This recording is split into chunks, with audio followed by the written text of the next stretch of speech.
ವಿಶೇಷ ಸಾಮಾನ್ಯ ಜ್ಞಾನ CAR DR PSI ಮತ್ತು ಏನಂದ್ರೆ ಇತರೆ ಸ್ಪರ್ಧಾತ್ಮಕ ಪರೀಕ್ಷೆಗಳಿಗಾಗಿ ವಿದ್ಯಾರ್ಥಿಗಳಲ್ಲಿ ಒಂದು ನನ್ನ ಮನವಿ ಏನಂದ್ರೆ ಇವತ್ತಿನ ಹಿಡಿದು ನನ್ನ ಎಲ್ಲ ಯೂಟ್ಯೂಬ್ ಏನಂದ್ರೆ ತರಗತಿಗಳು ಸಾರ್ವಜನಿಕವಾಗಿ ಕೇವಲ 3 ದಿನ ಮಾತ್ರ ಪ್ರದರ್ಶನ ಇರ್ತಾವೆ. ಆಮ್ಯಾಗ ಅದನ್ನು ನಾನು ವಾಪಸ್ ಡಿಲೀಟ್ ಮಾಡಿರ್ತೀನಿ ಅನ್ನಂಗೆ. ಕಾರಣ ಅಂಥೇಳಿ ತಿಳ್ಕೊಬೇಡಿ ದಯಮಾಡಿ. ಅನ್ನೋದಂದ್ರೆ ಅದಕ್ಕೊಂದಿಷ್ಟು ಪೂರಕ ವಿಚಾರಗಳಿರ್ತಾವೆ. ಹಾಗಾಗಿ 3 ದಿನ ಮಾತ್ರ ಏನಂದ್ರೆ ಅದನ್ನು ತಮಗೆ ಏನಂದ್ರೆ ಪರಿಚಯಿಸಲಿಕ್ಕೆ ಇಷ್ಟಪಟ್ಟಿರ್ತೀನಿ. ಫಸ್ಟ್ ಸ್ಪರ್ಧಾತ್ಮಕ ಪರೀಕ್ಷೆಗೆ ಸಾಮಾನ್ಯ ಜ್ಞಾನ ಅಂಥೇಳಿ ಈ ಕೆಳಗಿನ ಯಾವ ದೇಶವು ತನ್ನ ಅಂತಾರಾಷ್ಟ್ರೀಯ ಗಡಿಯನ್ನು ಮೇಘಾಲಯದೊಂದಿಗೆ ಹಂಚಿಕೊಳ್ಳುತ್ತದೆ ಅಂತ ಹೇಳ್ಯಾರ.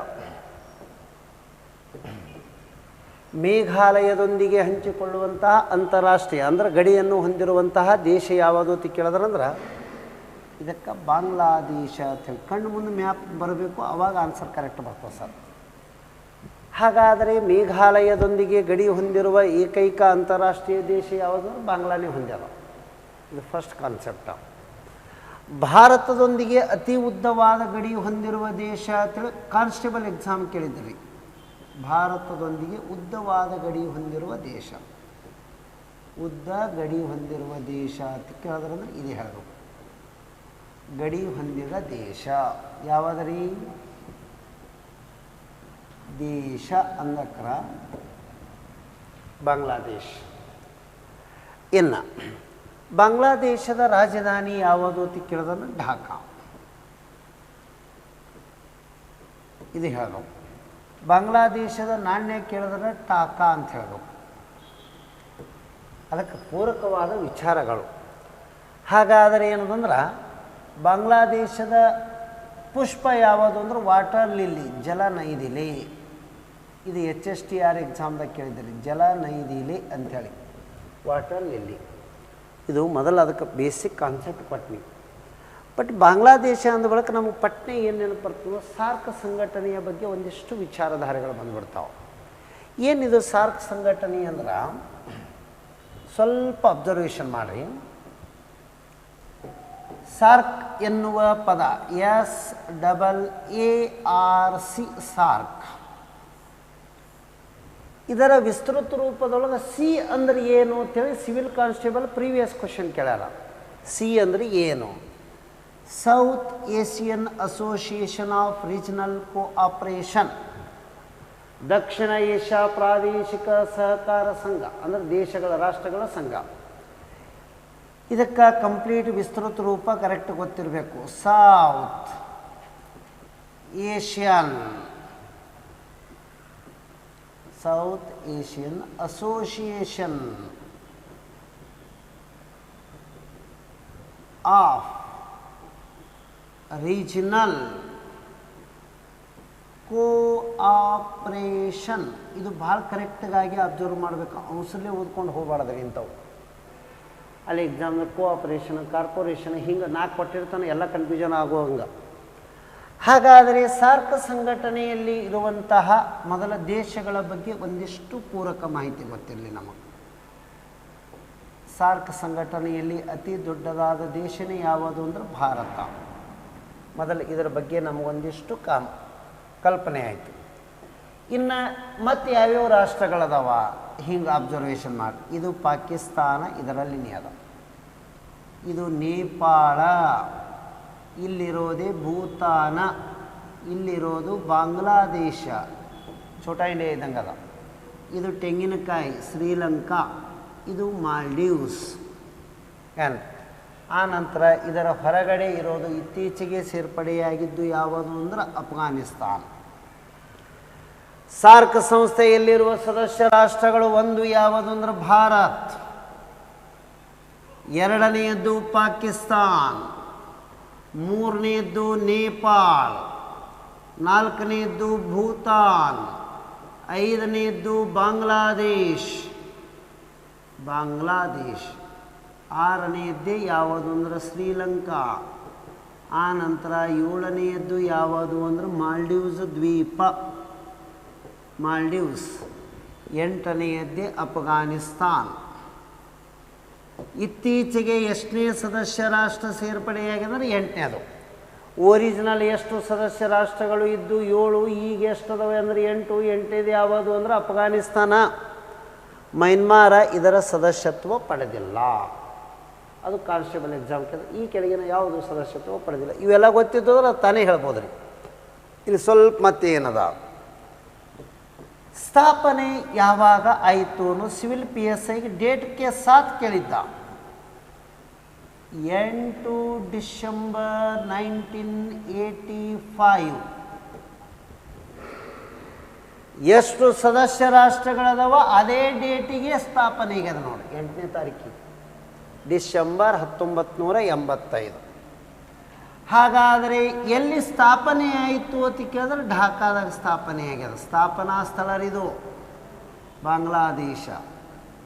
ಸ್ಥಾಪನೆಯಾದ ಸ್ಥಳ ಬಾಂಗ್ಲಾದೇಶ್. ಅವಸರಲ್ಲೇ ಸರ್ ತಪ್ಪ ಅನ್ಬೇಡ್ರಿ, ನಾ ಸ್ಥಾಪನೆಗೊಂಡ ಸ್ಥಳ ಹೇಳಕತ್ತೀನಿ, ಕೇಂದ್ರ ಸ್ಥಳ ಬೇರೆ ಅದ. ಹಾಗಾದರೆ ಸ್ಥಾಪನಾ ಸ್ಥಳ ಯಾವುದು ಅಂತ ಕೇಳಿದ್ರಂದ್ರೆ ಢಾಕಾ ಅಂತ ಹೇಳಬೇಕು. ಇದರ ಹೆಡ್ ಕ್ವಾರ್ಟರ್ ಕೇಂದ್ರ ಸ್ಥಳ ಎಲ್ಲದ ಅಂತ ಕೇಳಿದ್ರು ಅಂದ್ರೆ ಕಠ್ಮಂಡು ನೇಪಾಳ. ಕಠ್ಮಂಡು ನೇಪಾಳ ಇಲ್ಲೇ ಅದ, ಇಲ್ಲೇ ಇರೋದು ಇದ್ರ magic. Who is father of SAARC ಅಂತೇಳಿ ಕೇಳ್ತಾರೆ. ಜಿಯಾ ರೆಹಮಾನ್ ಬಾಂಗ್ಲಾದೇಶದ ಏನಂದ್ರೆ ರಾಷ್ಟ್ರಪತಿ ಇದ್ರು ಅವರು. ಹಾಗಾದರೆ ಇದರ ಸ್ಥಾಪಕರು ಯಾರು ಅಥವಾ ಏನಂದ್ರೆ ಪಿತಾಮ ಯಾರು ಅಂತ ಕೇಳಿದ್ರಂದ್ರೆ ಜಿಯಾ ಉರ್ ರೆಹಮಾನ್. ಜಿಯಾ ರೆಹಮಾನ್ ಖಾನ್. ಇದು ಕರೆಕ್ಟ್ ಗೊತ್ತಿರ್ಬೇಕು. ಇಲ್ಲೊಂದು ಸಣ್ಣದ ಅಬ್ಸರ್ವೇಷನ್ ಮಾಡಿ. ಇದರದ್ದು ವಿಶೇಷತೆ ಏನದಂದ್ರೆ SSC ಕ್ವಶನ್ ಕೇಳಿದ್ರೆ ಎಷ್ಟು ಓದ್ಕೊಂಡು ಹೋಗಿರ್ತೀವಿ, ಇದ್ರ ಮುಂದುವರೆದು ಕೇಳಿಬಿಡ್ತಾನೆ. Who is the first general secretary of SAARC? SAARC ಸಂಘಟನೆಯ ಮೊದಲ ಸಾಮಾನ್ಯ ಕಾರ್ಯದರ್ಶಿ ಯಾರು ಅಂತ ಕೇಳ್ತಾರೀ.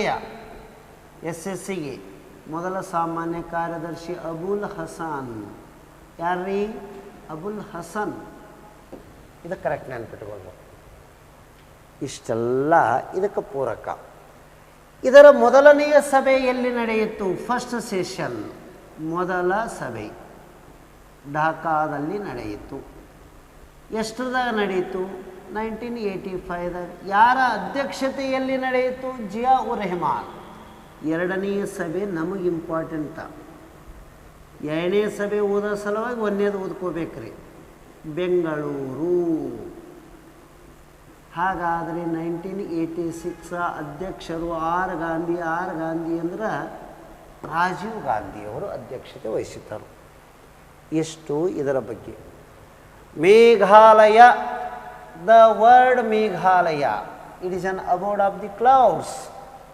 ಅದಕ್ಕೆ ಯಾವ ದೇಶ ಗಡಿ ಹೊಂದಿದೆ ರೀ? ಬಾಂಗ್ಲಾದೇಶ್. ನೇಪಾಳದ ರಾಜಧಾನಿ ಏನು? ಕಠ್ಮಂಡು. ಇದು ಕರೆಕ್ಟ್ ಗೊತ್ತಿರೋದು. ಭೂತಾನದ ರಾಜಧಾನಿ ಏನು? ಥಿಂಪು. ಭೂತಾನಕ್ಕೆ ಏನಂತಾರಂದ್ರೆ ಸಿಡಿಲುಗಳ ನಾಡು ಅಂತ ಹೇಳಿ ಕರೀತಾರೆ.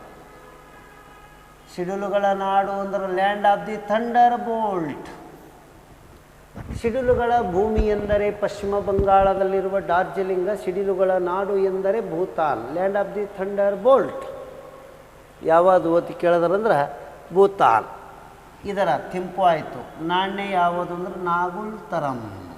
ಇದು ಎಕ್ಸಾಮ್ ಭಾಳ ಇಂಪಾರ್ಟೆಂಟ್ ನೋಡಿ. ಇವರ ಸಂಸತ್ತಿನ ಹೆಸರು ಸೊಗಡು. ಟಿ ಸೈಲೆಂಟ್ ಮಾಡಿ ಅನ್ಬೇಕ್ರಿ, ಸೊಗಡು.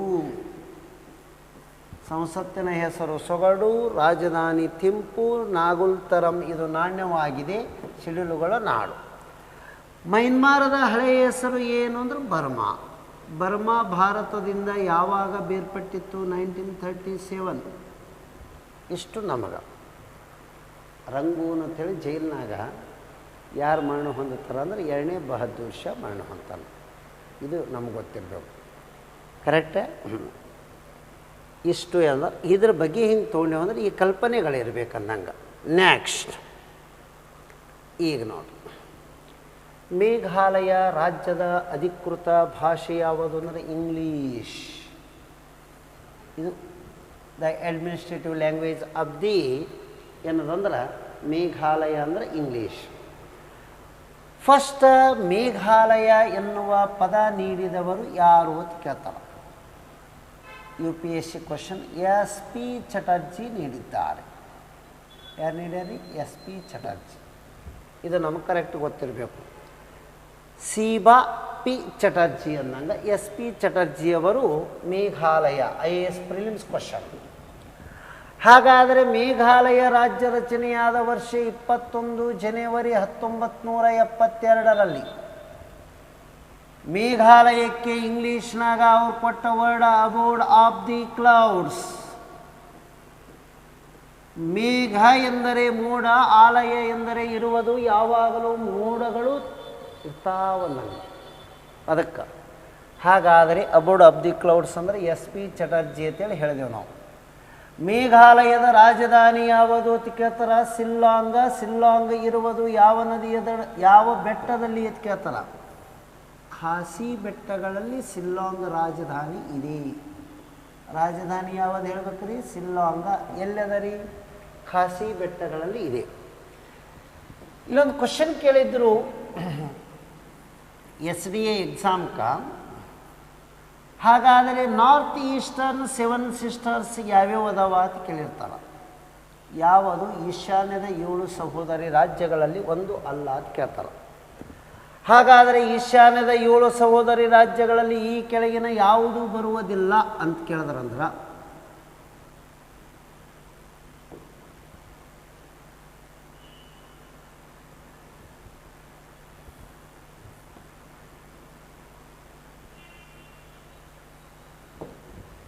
ಇಲ್ಲಿ ಇರೋದು 1 A Arunachal Pradesh, 2 A Assam, 3 Meghalaya, M Mizoram, M Manipur, N Nagaland, T ಅಂದರೆ ತ್ರಿಪುರ.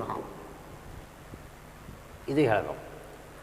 ಹಾಗಾದರೆ ಈಶಾನ್ಯದ 7 ಸಹೋದರಿಯರಲ್ಲಿ ಇದನ್ನು ಒಂದೈತಿ. ಯಾವುದು ಅಂದ್ರೆ ಮೇಘಾಲಯ. ಈ ಮೇಘಾಲಯದ ರಾಜಧಾನಿ ಶಿಲ್ಲಾಂಗ. ಮೇಘಾಲಯದ ಎತ್ತರವಾದ ಶಿಖರ ಯಾವುದು ಅಂತ ಕೇಳಿದ್ರೆ ನಾಕ್ರೇಕ್. ನಾಕ್ರೇಕ್ ಶಿಖರ ಎಲ್ಲದ ಅಂತ ಕೇಳಿದ್ರೆ ಗಾರೋ. ಎತ್ತರವಾದ ಶಿಖರದ ಹೆಸರು ಹೇಳ್ಬೇಕಂದ್ರೆ Nokrek. It is situated on the hill of the Garo. ಈ ಬೆಟ್ಟದಲ್ಲಿ ಈ ಶಿಖರವಿದೆ. ಯಾವುದಿದೆ? ನಾಕ್ರೇಕ್ ಶಿಖರವಿದೆ. ಇದರ ಬಗ್ಗೆ ಒಂದಿಷ್ಟು ಮಿನಿಮಮ್ ಮಾಹಿತಿ ಇರಬೇಕು ಅನ್ನಂಗೆ. ಅಂದ್ರೆ ಈ ರಾಜ್ಯದ ಬಗ್ಗೆ ಏನಾದರೂ ಕೇಳಿದ್ರು. ಪ್ರಪಂಚದಲ್ಲಿ ಹೈಯೆಸ್ಟ್ ಮಳೆ ಎಲ್ಲಿ ಆಗ್ತದೆ ಅಂತ ಕೇಳ್ತಾರೆ? ಮೇಘಾಲಯದ. ಹಾಗಾದರೆ ಮೌಸಿನರಾಮ್ ಮತ್ತು ಚಿರಾಪುಂಜಿ. ಮೌಸಿನರಾಮ್, ಚಿರಾಪುಂಜಿ ಇದು ಹೇಳಬೇಕು ನಾವು. ಮೌಸಿನರಾಮ್ ಮತ್ತು ಚಿರಾಪುಂಜಿ ಅಂತೇಳಿ ಇದು ಹೈಯೆಸ್ಟ್ ಮಳೆ ಆಗ್ತದೆ. ಎಲ್ಲಿ ಹೈಯೆಸ್ಟ್ ಮಳೆ ಆಗ್ತದಲ್ಲ ಅಲ್ಲಿ ಎಂಥ ಮಳೆ ಆಗ್ತಿರ್ತದ ಅಂತ ಕೇಳ್ದಾನ. ಅಂದರೆ ಇಲ್ಲಿ ಈ ಮೇಘಾಲಯದಾಗ ಯಾವ ಟೈಪ್ ಮಳೆ ಹೈಯೆಸ್ಟ್ ಆಗ್ತದ ಅಂತ ಕೇಳ್ತಾರ? ಪರ್ವತ ಜನಿತ ಮಳೆ ಹೆಚ್ಚಿಗೆ ಆಗುತ್ತದೆ. ಪರ್ವತ ಜನಿತ ಮಳೆ. ಇದಕ್ಕೆ ಇಂಗ್ಲೀಷ್ನಾಗ ಓರೋಗ್ರಾಫಿಕ್ ರೇನ್. ವರ್ಲ್ಡ್ದೊಳಗೆ ಹೈಯೆಸ್ಟ್ ಪ್ರಿಸಿಪಿಟೇಷನ್ ಮಳೆಯ ಪ್ರಕಾರ ಯಾವುದು ಅಂದರೆ ಇದೇ ಹೆಚ್ಚಿಗೆ ಆಗ್ತದೆ. ಇಂಡಿಯಾದಾಗೂ ಇದೇ ಮಳೆನೇ ಹೆಚ್ಚಿಗೆ ಆಗ್ತದೆ. ಕರ್ನಾಟಕದಾಗೂ ಹೈಯೆಸ್ಟ್ ಪರ್ವತ ಜನಿತ ಮಳೆ. ಪಶ್ಚಿಮ ಘಟ್ಟಗಳಲ್ಲೂ ಇದೇ ಆಗ್ತದೆ. ಬೆಟ್ಟ ಗುಡ್ಡಗಳಲ್ಲಿ ಇದೇ ಆಗ್ತದೆ. ಭೂಮಿಯ ಸಮಭಾಜಕ ವೃತ್ತದಲ್ಲಿ ಮಾತ್ರ ಪರಿಸರಣ ಮಳೆ ಉಂಟಾಗುತ್ತದೆ. ಅದಕ್ಕೆ ಕನ್ವೆಕ್ಷನಲ್ ರೇನ್ ಅಂತೇಳಿ ಕರಿತೀವಿ ನಾವು. ಎಲ್ಲಿ ಮಳೆ ಹೈಯೆಸ್ಟ್ ಆಗ್ತದ ಅಲ್ಲಿ ತೇವಾಂಶ ಹೆಚ್ಚಿಗಿರ್ತದೆ. ಎಲ್ಲಿ ತೇವಾಂಶ ಹೆಚ್ಚಿಗಿರ್ತದಲ್ಲ ಅಲ್ಲಿ ತರಿ ಭೂಮಿಗಳು ಜಾಸ್ತಿ ಇರ್ತಾವೆ. ತರಿ ಭೂಮಿ ಅಂದ್ರೆ ಮರ್ಸಿ ಲ್ಯಾಂಡ್. ಮರ್ಸಿ ಲ್ಯಾಂಡ್ ಅಂದ್ರೆ ಜೌಗು ಭೂಮಿ. ಎಲ್ಲಿ ಜೌಗು ಭೂಮಿ ಹೆಚ್ಚಿಗಿರ್ತದ ಅಲ್ಲಿ ಮೀಥೇನ್ ಅನಿಲ ಬಿಡುಗಡೆ ಆಗ್ತದೆ. ಯಾವ ಮೀಥೇನ್ ಅನಿಲ ಬಿಡುಗಡೆ ಆಗ್ತದೆ ಎಲ್ಲಿ ಅಂದರೆ ಜೌಗು ಪ್ರದೇಶದಾಗ. ಅದಕ್ಕೆ ಇದಕ್ಕೆ ಮಾರ್ಷ್ ಗ್ಯಾಸ್ ಅಂತಾರೆ. ಮಾರ್ಷ್ ಗ್ಯಾಸ್ ಅಂದರೆ ಜೌಗು ಅನಿಲ ಎಂದು ಕರೆಯುತ್ತಾರೆ. ಇದು ಗೊತ್ತಿರಬೇಕು. ಯಾವಾಗ ಮೈಥೇನ್ ಅನ್ನೋದು ಬಿಡುಗಡೆ ಆಗ್ತದ ಆ ಮಣ್ಣಿನಲ್ಲಿ ಏನಿರಲ್ಲ ಅಂದ್ರೆ ನೈಟ್ರೋಜನದ ಪ್ರಮಾಣ ಕಡಿಮೆ ಇರ್ತದೆ. ಮೇಘಾಲಯದೊಳಗೆ ಎದರ ಪ್ರಮಾಣ ಕಡಿಮೆ ಅದ? ಮಣ್ಣಾಗ ನೈಟ್ರೋಜನ್. ಅಂದರೆ ಸಸ್ಯಗಳು ಬೆಳವಣಿಗೆ ಹೊಂದಲಿಕ್ಕೆ ಏನು ಬೇಕು? ನೈಟ್ರೋಜನ್. ಅದಕ್ಕಾಗಿಯೇ ಮೇಘಾಲಯದಲ್ಲಿ ಕಂಡುಬರುವ ಸಸ್ಯಗಳು ಅದಾವ. ಇವಕ್ಕ ಇನ್ಸೆಕ್ಟಿವೋರಸ್ ಅಂತೇಳಿ ಕರೀತಾರೆ. ಪ್ಲ್ಯಾಂಟ್ಸ್. ಇವಕ್ಕೆ ಕನ್ನಡದಾಗ ಕೀಟಹಾರಿ ಸಸ್ಯಗಳು.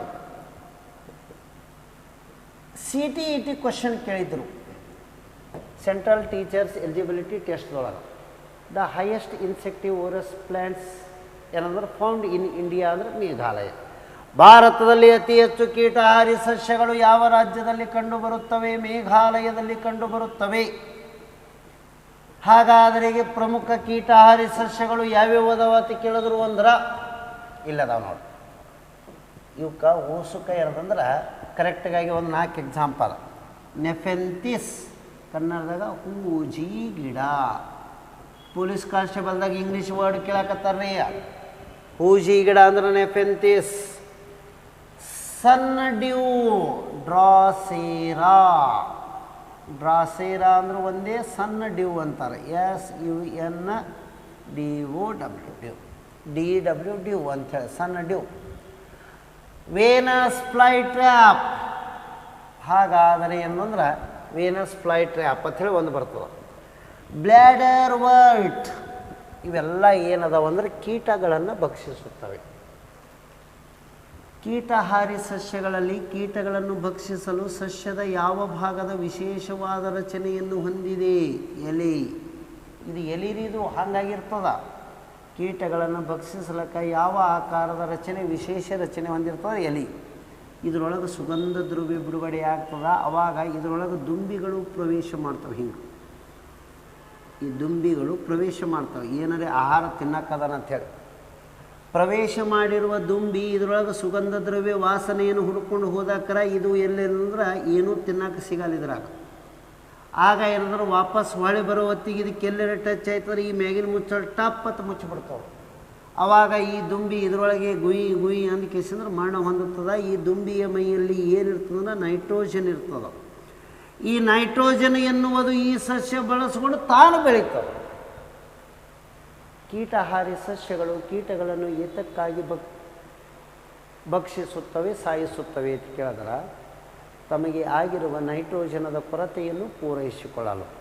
ಕೀಟಹಾರಿ ಸಸ್ಯಗಳಲ್ಲಿ ಕೀಟಗಳನ್ನು ಭಕ್ಷಿಸಲು ಸಸ್ಯದ ಯಾವ ಭಾಗ ವಿಶೇಷ ರಚನೆ ಹೊಂದಿದೆ? ಎಲೆಯ ಭಾಗ ಹೊಂದಿದೆ. ಅತಿ ಹೆಚ್ಚು ಕೀಟಹಾರಿ ಸಸ್ಯಗಳು ಎಲ್ಲಿ ಕಂಡುಬರುತ್ತವೆ? ಮೇಘಾಲಯದಾಗ. ಯಾಕಂದ್ರೆ ಅಲ್ಲಿ ಕಂಡಪಟ್ಟಿ ಮಳೆ ಆಗ್ತದೆ. ಮಳೆಯಿಂದ ತರಿ ಭೂಮಿ ಆಗದ. ತರಿ ಭೂಮಿಗೆ ಜೌಗ ಪ್ರದೇಶ ಇರ್ತೀವಿ. ಮಾರ್ಚ್ ಗ್ಯಾಸ್ ಬಿಡುಗಡೆ ಆಗ್ತದೆ. ನೈಟ್ರೋಜನ್ ಕಮ್ಮಿ ಆಗ್ತದೆ. ಇಷ್ಟೆಲ್ಲ ಹೇಳ್ಬರ್ಬೇಕು. ಕ್ವಶನ್. ಗದರ್ ಪಕ್ಷ 1913ರಲ್ಲಿ ಸ್ಯಾನ್ ಫ್ರಾನ್ಸಿಸ್ಕೋದಲ್ಲಿ ಸ್ಥಾಪನೆ. ಕಾನ್ಸ್ಟೇಬಲ್ ಕೇಳಿದರು ಗದರ್ ಪಕ್ಷ ಎಲ್ಲಿ ಸ್ಥಾಪನೆಯಾಗಿತ್ತು? San Francisco. ಕ್ವಶನ್ದಾಗೆ ಒಂದು ಉತ್ತರ ಬಂದಂಗೆ. ಯಾವಾಗ ಸ್ಥಾಪನೆಯಾಗಿತ್ತು? 1913. ಗದರ್ ಎಂದರೆ ಏನು? ಪಂಜಾಬಿ ಭಾಷೆದೊಳಗೆ ದಂಗೆ ಏಳು ಎಂದರ್ಥ. ಬ್ರಿಟಿಷರ ವಿರುದ್ಧ ದಂಗೆ ಏಳು ಎಂದರ್ಥ. ಇದನ್ನು ಒಂದು ಕ್ರಾಂತಿಕಾರಿ ಸಂಘಟನೆ. ಭಾರತ ಬಿಟ್ಟು ಹೊರಗಡೆ ಆದಂದಂಗೆ. ಸರ್ ಒರಿಜಿನಲ್ ಇದರದ್ದು ವಿಶೇಷತೆ ಏನು ಕೇಳ್ಯಾರಂದ್ರೆ ಗದರ್ ಪಕ್ಷ ಸ್ಯಾನ್ ಫ್ರಾನ್ಸಿಸ್ಕೋ USA ಸ್ಥಾಪನೆ ಮಾಡಿದವರು ಯಾರು ಅಂತ ಕೇಳ್ತಾರೆ. Lala Hardayal. PSI question. Lala Hardayal PSI question. ಕರೆಕ್ಟೇ? ಇಲ್ಲೊಂದು ಸ್ವಲ್ಪ ಅಬ್ಸರ್ವೇಷನ್ ಮಾಡಿ. ನಾವೊಂಚೂರು ಇದ್ರ ಬಗ್ಗೆ ಏನೋ ಗದಾ ಇದನ್ನು ಆ್ಯಕ್ಚುಲಿ 1913ರಾಗ ಸ್ಥಾಪನೆಯಾಗಿದೆ ಸ್ಯಾನ್ ಫ್ರಾನ್ಸಿಸ್ಕೋ. ಬಟ್ ಇದಕ್ಕೆ ಹೆಸರು ಏನಿತ್ತು ಅಂದ್ರೆ ಪ್ಯಾಸಿಫಿಕ್ ಕೋಸ್ಟ್. ಕರಾವಳಿ ತೀರನ್ನಂಗೆ ಪ್ಯಾಸಿಫಿಕ್.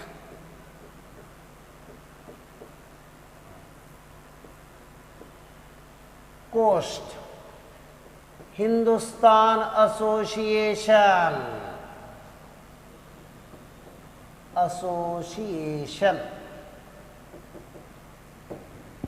ಪೆಸಿಫಿಕ್ ಸಾಗರದ ಕರಾವಳಿ ತೀರದಲ್ಲಿರುವ ಹಿಂದೂಸ್ತಾನದ ಸಂಘಟನೆ ಅಂತೇಳಿ ಹೆಸರಿತ್ರಿ.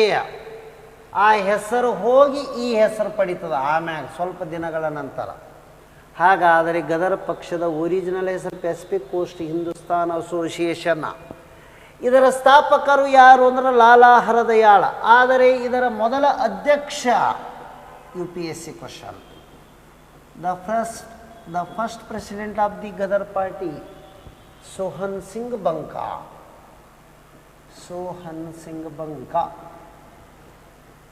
ಹಾಗಾದರೆ ಇದು 1913ರಲ್ಲಿ ಗದರ್ ಎನ್ನುವ ಪತ್ರಿಕೆಯನ್ನು ಮೊದಲು ಉರ್ದು ಭಾಷೆಯಲ್ಲಿ ಚಾಲೂ ಮಾಡ್ತಾರೆ, ಹಿಂದಾಡಿಸಿ ಪಂಜಾಬಿ ಭಾಷೆ, 2 ಭಾಷೆದೊಳಗೆ ಇದು ಪತ್ರಿಕೆ ಹೊಡಿಸಿರ್ತದೆ. ಇಷ್ಟು ವರ್ಡ್ ಅದ ಇದರ ಬಗ್ಗೆ ಕಾನ್ಸೆಪ್ಟ್.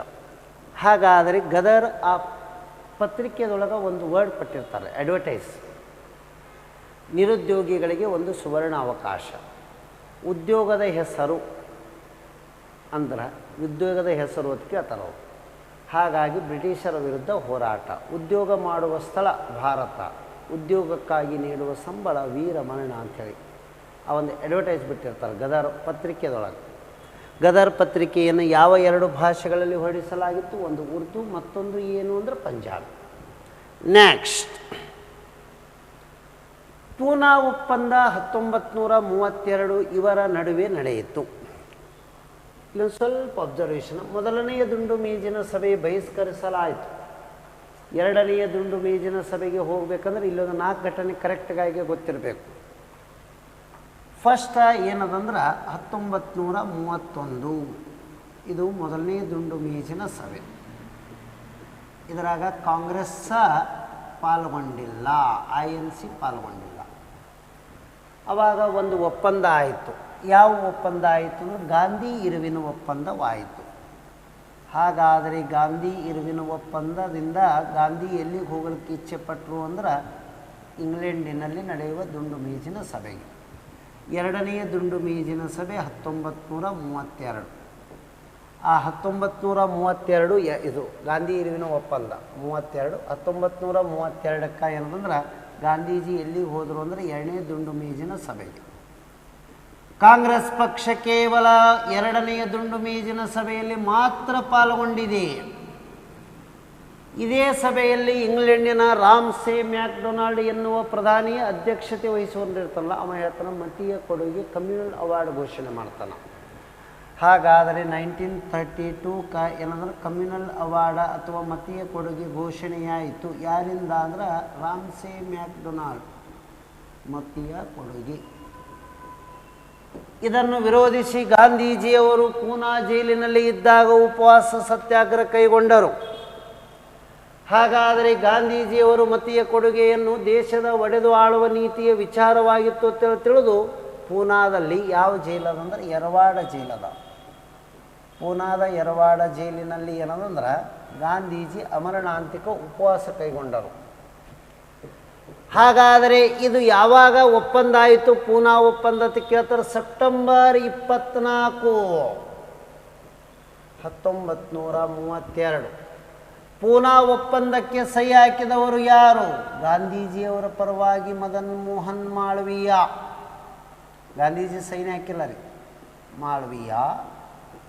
ಮತ್ತು ಈ ಕಡೆ ಡಾಕ್ಟರ್ BR ಅಂಬೇಡ್ಕರ್ ಅವರು, ಇವ್ರು ಸಹಿ ಹಾಕೋರು. ಯಾವ ಜೈಲಿನಾಗ? ಯರವಾಡ ಜೈಲಿನಲ್ಲಿ. ಇಷ್ಟು ನಮಗೆ ಕರೆಕ್ಟಾಗಿ ಗೊತ್ತಿರಬೇಕು.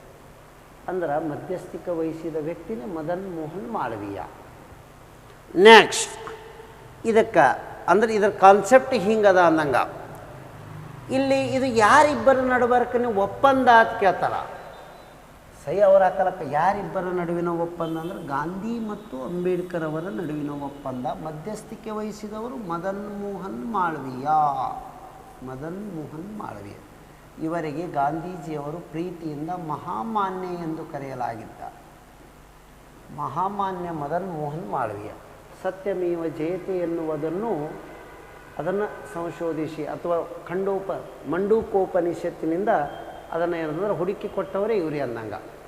ಮಂಡೂಕೋಪನಿಷತ್ತಿನಲ್ಲಿರುವ ಸತ್ಯಮೇವ ಜಯತೆ, ಟ್ರುತ್ ಅಲೋನ್ ಟ್ರಂಪ್ ಅಂತೇಳಿ ಕರಿತೇವಲ್ಲ, ಅದನ್ನು ಇವರೇ ಸಂಶೋಧಿಸಿ ಕೊಟ್ಟಿದ್ದಾರೆ. ನೆಕ್ಸ್ಟ್,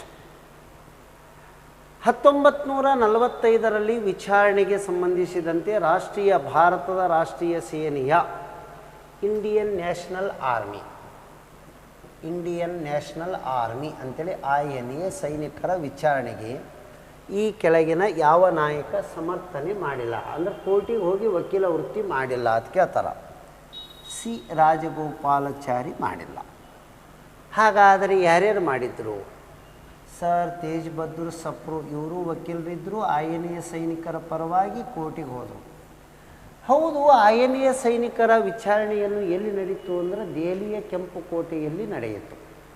1945 ಸ್ಟಾರ್ಟ್ ಆಯಿತು. ಈ INA ಸೈನಿಕರ ವಿಚಾರಣೆಯನ್ನು ಬ್ರಿಟಿಷರು ಬಂಧಿಸಿ ಕೆಂಪು ಕೋಟೆಯಲ್ಲಿ ನಡೆಸಿದಾಗ ಅವರ ಪರವಾಗಿ ವಕಾಲತ್ತು ಅಥವಾ ವಕೀಲ ವೃತ್ತಿ ವಾದ ಮಾಡಲಿಕ್ಕೆ ಇವರು ಹೋಗಿದ್ದರು. ಇದರ ಟೀಮದ ಮೇನ್ ವಕೀಲ ಯಾರು ಅಂದರೆ ಬಲ್ಲೂಭಾಯಿ ದೇಸಾಯಿ. ನಿಜವಾಗಿ ಇವರೆಲ್ಲ ಉಳಿದವ್ರ ಅಸಿಸ್ಟೆಂಟ್, ಇವರೇ ಮೇನ್ ವಕೀಲರೇ. ಬಲ್ಲೂಭಾಯಿ ದೇಸಾಯಿನಿ ಸಿವಿಲ್ PSIಗೆ ಆಲ್ರೆಡಿ ಕ್ವಶನ್. ನೆಹರು ಅವರು ವಕೀಲರಾಗಿ ಕೆಲಸ ಮಾಡ್ಯಾರ. ಇದ್ರೊಳಗೆ ಏನು H.N. ಕುಂಜರೂ ಕೆಲಸ ಮಾಡ್ಯಾರ. ಇನ್ನೊಬ್ಬರು ಯಾರಿದ್ರಿ? H.N. ಕುಂಜರು, ಇವರು ಕೆಲಸ ಮಾಡ್ಯಾರ. ಇಲ್ಲಿ ಪ್ರಶ್ನೆ ಏನದಂದ್ರೆ, ನೆಹರು ಅವರು ವೃತ್ತಿಯಲ್ಲಿ ವಕೀಲರಾಗಿದ್ದು ಮೈಮ್ಯಾಗ ಕಪ್ಪು ಕೋಟವನ್ನು ಧರಿಸಿ ನ್ಯಾಯಾಲಯಕ್ಕೆ ನ್ಯಾಯವಾದಿಯಾಗಿ ಹೋಗಿರುವುದು ಲಾಸ್ಟ್ ವರ್ಡ್ ಅಂದರೆ ಇದೆ. ಈ ಕೆಳಗಿನ ಯಾವ ಸಂದರ್ಭದಲ್ಲಿ ನೆಹರು ಅವರು ನ್ಯಾಯಾಲಯಕ್ಕೆ ನ್ಯಾಯವಾದಿಯಾಗಿ ಮೈ ಮೇಲೆ ಕಪ್ಪು ಕೋಟವನ್ನು ಧರಿಸಿ ಹೋಗಿದ್ದು? INA ಸೈನಿಕರ ವಿಚಾರಣೆಗೆಯಲ್ಲಿ ಇವರು ವಕೀಲರಾಗಿ ಲಾಸ್ಟ್ ವರ್ಕ್ ಮಾಡಿದ್ದು. ಅದರ ಮುಂದೆ ಕಪ್ಪು ಕೋಟ್ ಧರಿಸ್ಯಾರ, ಬಟ್ ವಕೀಲನಾಗಿ ಕೋರ್ಟಿಗೆ ಹೋಗಿಲ್ಲ. ಇದು ಇವರು ಅಂದ್ರೆ ಈ INA ಸೈನಿಕರ ವಿಚಾರಣೆಗೆ ಮೇನ್ ಪಾತ್ರ ಯಾರು ಮುಂದಾಳತ್ವದಲ್ಲಿ ನಡೆದಿತ್ತು ಅಂದ್ರೆ ಅವರ ಪರವಾಗಿ ಇವರೇ ಇದ್ದರು. ಇಷ್ಟು ನಮಗೆ ಇದರ ಬಗ್ಗೆ ಗೊತ್ತಿರಬೇಕು. Greenland under the rule of. Greenland ಎನ್ನುವ ದ್ವೀಪ ಯಾರ ಆಡಳಿತಕ್ಕೆ ಒಳಪಟ್ಟಿದೆ? ಹಾಗಾದರೆ ಒಂದು ಟರ್ಕಿ ಅದ, ಡೆನ್ಮಾರ್ಕ್ ಅದ, ಜರ್ಮನಿ ಅದ, ಪೋರ್ಚುಗಲ್ ಅದ. ಟರ್ಕಿ ಎಲ್ಲಿ ಬರ್ತದ? ಫಸ್ಟ್ ಇದಕ್ಕೆ ನಮಗೊಂದು ಕಲ್ಪನೆ ಇರಬೇಕು. ಹಿಂಗೆ ಮ್ಯಾಪ್ ಗೊತ್ತಿತ್ತು ಅಂದರೆ ಯಾವುದು ಎಲ್ಲಿ ಏನು ಅನ್ನೋದು ಗೊತ್ತಾಗ್ತದೆ. ಸ್ವಲ್ಪ ನೋಡಿ ಸರ್, ಇದು ವರ್ಲ್ಡ್.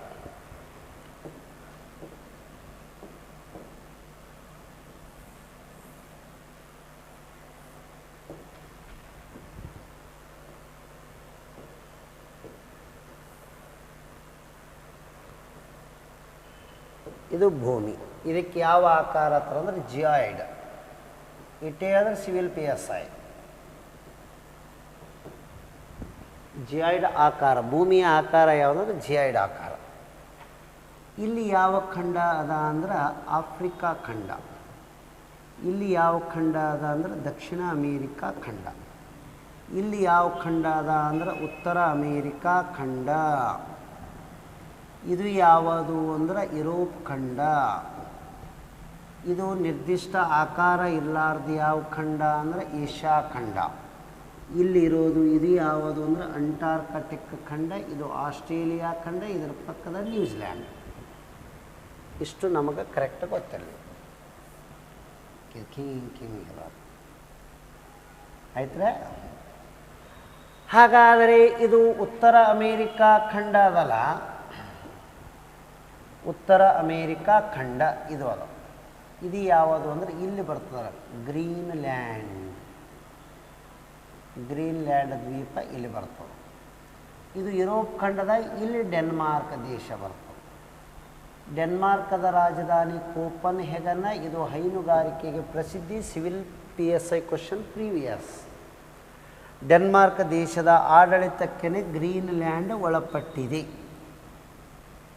ಸಿವಿಲ್ ಕಾನ್ಸ್ಟೇಬಲ್ ಎಕ್ಸಾಮ್ ಕೇಳಿದ್ದು ಏನಂದ್ರೆ world largest island. World largest island, ಪ್ರಪಂಚದ ಅತ್ಯಂತ ದೊಡ್ಡದಾದ ದ್ವೀಪ ಯಾವುದು ಅಂದರೆ ಗ್ರೀನ್ಲ್ಯಾಂಡ್. ಗ್ರೀನ್ಲ್ಯಾಂಡದ ರಾಜಧಾನಿ ಯಾವುದು ಅಂತ ಕೇಳಿದ್ರೆ ನ್ಯೂಕ್. ಯಾವ ರಾಜಧಾನಿ? ನ್ಯೂಕ್. ಇದರ ಇನ್ನೊಂದು ಹೆಸರು ಗ್ರೀನ್ಲ್ಯಾಂಡದ ಹಳೆಯ ಹೆಸರು ಕಲಾಲತ್ ನ್ಯೂನತ್. ಓಸು ಕ್ವಶನ್ ಬಂದಿದ್ದೀರಿ ನ್ಯೂನತ್. ಇಲ್ಲಿ ಎಂಥ ಜನರು ವಾಸಿಸುತ್ತಾರೆ ಅಂತ ಕೇಳ್ತಾರೆ. ಇಲ್ಲಿ ಮನೆ ಎಂಥವು ಮಾಡಿರ್ತಾರಂದ್ರೆ ಈಗ್ಲೂ ಮನೆಗಳನ್ನು ಮಾಡಿರುತ್ತಾರೆ. ಈಗ್ಲೂ ಎನ್ನುವ ಮನೆಗಳು ಹಿಂಗೆ ರೌಂಡ್ ಐಸದಿಂದ ಮಾಡಿರ್ತಾರೆ ಹಿಂಗೆ. ಹಾಗಾದರೆ ಈಗ್ಲೂ ಮನೆಗಳು ಎದರದಿಂದ ಮಾಡಿರ್ತಾರಂದ್ರೆ ಐಸ್, ಮಂಜುಗಡ್ಡೆ. ಕಂಡಪಟ್ಟಿ ಬೆಚ್ಚಗಿರ್ತದ, ಅದ್ರಾಗ ಒಂದು ದೀಪ ಉರಿಸ್ಬೇಕ್ರಿ. ಆ ಮನ್ಯಾಗ ಐಸ್ದಿಂದನೇ ಮಾಡಿದ್ರದ ದೀಪ ಉರಿಸೋರು. ಅದ್ರ ಉಷ್ಣ ಹೊರಗೆ ಹೋಲಾರ್ದಂಗೆ ಅದರೊಳಗೆ ಬೆಚ್ಚಗೆ ಕ್ರಿಯೇಟ್ ಮಾಡ್ತದೆ. ಈಗಲೂ ಮನೆಗಳು ಎದರದಿಂದ ಮಾಡಲ್ಪಟ್ಟಿರ್ತವೆ? ಮಂಜುಗಡ್ಡೆ ಎಲ್ಲಿ ಅದಾವ ಅಂದ್ರೆ ಗ್ರೀನ್ಲ್ಯಾಂಡ್ದಾಗ ಅದಾವ. ಅಲ್ಲಿ ಯಾರು ಇರ್ತಾರ ಅಂತ ಕೇಳ್ತಾರ. ಎಸ್ಕಿಮೋ ಜನರು ವಾಸಿಸುತ್ತಾರೆ. ಆಯ್ತ್ರೆ. ಹಾಗಾದರೆ ಉತ್ತರ ಅಮೇರಿಕಾದಲ್ಲಿ ಇಲ್ಲಿ ಬರುವ ದೇಶ ಯಾವುದಂದ್ರೆ ಕೆನಡಾ ದೇಶ ಬರುತ್ತದೆ. ಇದನ್ನು ಪ್ರೈಮರಿ ಸ್ಕೂಲ್ ಟೀಚರ್ ಕೇಳಿದರು. ಕೆನಡಾ ಗ್ರೀನ್ಲ್ಯಾಂಡ್ಗಳನ್ನು ಏನು ಬೇರ್ಪಡಿಸುತ್ತದೆ? ಡೇವಿಸ್ ಜಲಸಂಧಿ. ಏನು ಬೇರ್ಪಡಿಸ್ತಾರೆ? ಡೇವಿಸ್ ಜಲಸಂಧಿ. ಡೇವಿಸ್ ಜಲಸಂಧಿ ಏನೋ ಒಂದು ಏನಂದ್ರೆ ಹಡ್ಸನ್ ಕೊಲ್ಲಿ ಬೇರ್ಪಡಿಸುತ್ತದೆ. ಕೊಲ್ಲಿ ಕೇಳಿದ್ರೆ ಹಡ್ಸನ್ ಹೇಳಬೇಕು, ಜಲಸಂಧಿ ಕೇಳಿದ್ರೆ ಡೇವಿಸ್ ಹೇಳಬೇಕು. The Greenland and Canada separated by the street of ಯಾವುದು ಅಂದರೆ ಡೇವಿಸ್. ಹಾಗಾದರೆ ಗಲ್ಫ್ ಅತಿ ಕೇಳಿದ್ರೆ ಹಡ್ಸನ್ ಅಂತೇಳಿ ಹೇಳಬೇಕು. ಇಷ್ಟು ಇದರ ಬಗ್ಗೆ ನಮಗೆ. ಟರ್ಕಿ ದೇಶದ ರಾಜಧಾನಿ ಯಾವುದು ಅಂದರೆ ಅಂಕಾರ.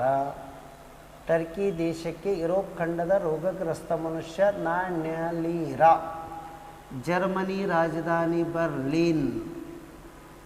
ಬರ್ಲಿನ್ ಇರುವುದು ಯಾವ ನದಿಯ ದಡದಲ್ಲಿ ಅಂದರೆ ಸೀನಿ ನದಿ. ಹಾಗಾದರೆ ಜರ್ಮನಿದು ಆಯಿತು. ಪೋರ್ಚುಗಲದ ರಾಜಧಾನಿ ಯಾವುದು ಅಂದ್ರೆ ಲಿಸ್ಬನ್. ಭಾರತಕ್ಕೆ ಬಂದ ಮೊದಲ ಯುರೋಪಿಯನ್ನರು ಯಾರು ಅಂದ್ರೆ ಪೋರ್ಚುಗೀಸರು. ಎಲ್ಲರಿಗೂ ಧನ್ಯವಾದಗಳು.